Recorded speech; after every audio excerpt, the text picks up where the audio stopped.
Assalamualaikum warahmatullahi wabarakatuh. Perkenalkan, kami dari kelompok 1 dengan mata kuliah Filsafat Hukum Islam yang beranggotakan saya sendiri, Nur Habibah, Vina Zahratul Anisa, dan Irma Aifatul Mursyidah. Saya akan menjelaskan sedikit tentang pengertian hukum Islam. Hukum Islam adalah aturan atau norma-norma yang diakui dan mengikat pada para anggotanya dalam sebuah masyarakat yang dibuat oleh badan atau lembaga dan dilaksanakan bersama dan ditunjukkan untuk mewujudkan ketentuan dan kedamaian. Jika digabungkan dengan Islam, maka hukum Islam tersebut atau syariat Islam itu adalah sistem kaidah-kaidah yang didasarkan pada wahyu Allah SWT dan sunnah Rasul mengenai tingkah laku mukallaf atau orang yang sudah dapat dibebani, yang diakui dan diyakini, yang mengikat bagi semua pemeluknya.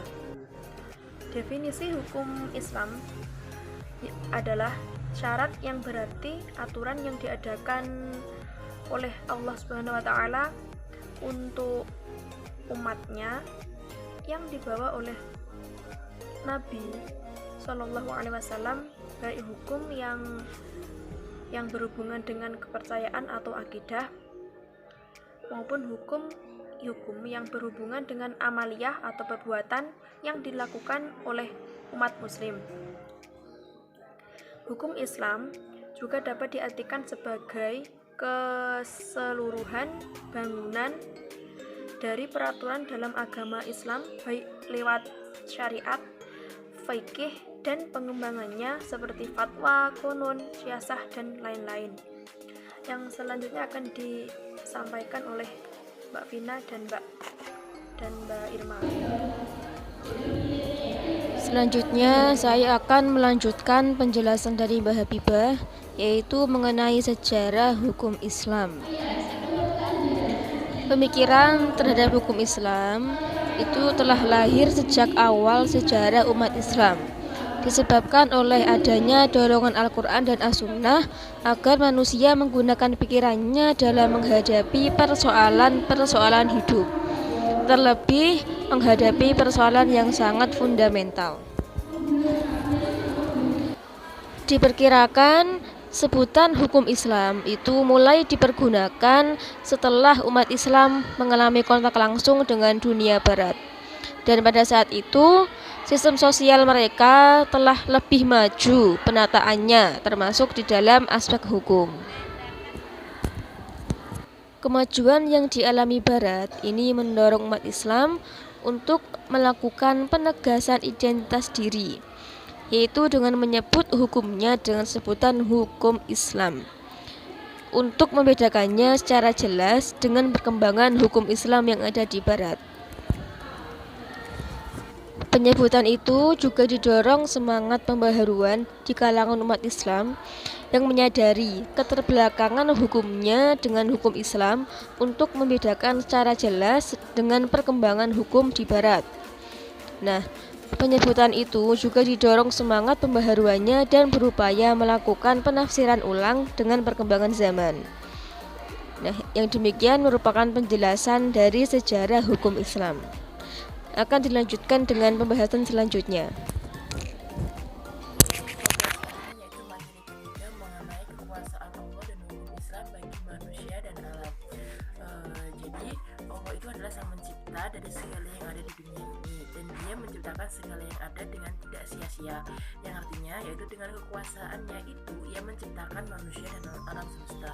Dalam pemerintahnya, manusia itu disuruh untuk dapat memelihara segala isi yang ada di dalam dunia ini. Selain itu, untuk jadi pedoman dalam meniti kehidupan di dunia itu, Allah memberi petunjuk pada manusia dengan akal untuk dapat memilih mana yang baik dan mana yang buruk. Untuk itu Allah mengutus para nabi untuk membawakan perintahnya berupa syariat Islam untuk dapat diajarkan kepada umat manusia.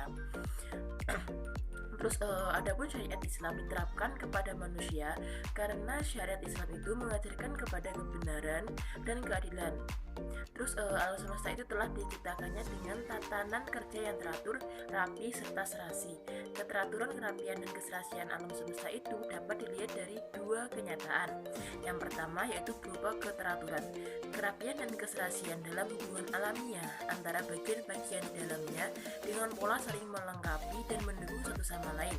Contohnya, apa yang diberikan matahari untuk kehidupan alam semesta selain berfungsi sebagai penerang di waktu siang, matahari juga berfungsi sebagai salah satu sumber energi bagi kehidupan. Selain itu, yang kedua yaitu keteraturan yang ditugaskan kepada malaikat untuk menjaga dan melaksanakan. Kedua hal tersebut membuat berbagai keserasian, kerapian, dan keteraturan yang kita yakini sebagai sunatullah, yakni ketentuan dan hukum yang telah ditetapkan oleh Allah. Karena itulah bumi dan alam semesta dapat bekerja secara sistematik dan berkesinambungan, tidak berubah tetapi saling berhubungan dan sekaligus secara dinamis saling melengkapi. Terus apa sih fungsi hukum Islam bagi manusia dan alam? Jadi fungsi hukum Islam bagi manusia dan alam yaitu menurut pandangan filosof adalah manusia dengan potensi akal yang dimilikinya dapat mengetahui konsep baik dan buruk. Tuhan memberikan kemampuan kepada manusia untuk mengetahui mana yang baik dan mana yang buruk. Dengan demikian, sebelum datang syarat telah ada konsep baik dan buruk. Orang yang melawan keburukan sebelum datang syarat tetap mendapatkan celaan ataupun dosa, sedangkan orang yang berbuat kebaikan itu sudah otomatis dia sudah mendapatkan pahala ataupun mendapatkan hal-hal yang baik lainnya. Terus menurut para ulama yang dapat diketahui berpandangan yang seperti ini itu mengatakan bahwa kejahatan-kejahatan yang dapat diketahui akal dengan menafsir akliyat dan perbuatan-perbuatan yang dijelas syara yang dapat diketahui akal dengan menafsir akliyat dan perbuatan-perbuatan yang dijelas syara disebut dengan munkir syariat. Kewajiban-kewajiban yang diketahui akal disebut wajibat akliyat, dan kewajiban yang diketahui melalui syara disebut juga dengan wajibat syariat. Sekian presentasi dari kelompok pertama. Apabila ada kurang lebihnya kami mohon maaf, dan apabila kurang jelas penjelasan dari kami untuk segera didiskusikan. Sekian, wassalamualaikum warahmatullahi wabarakatuh.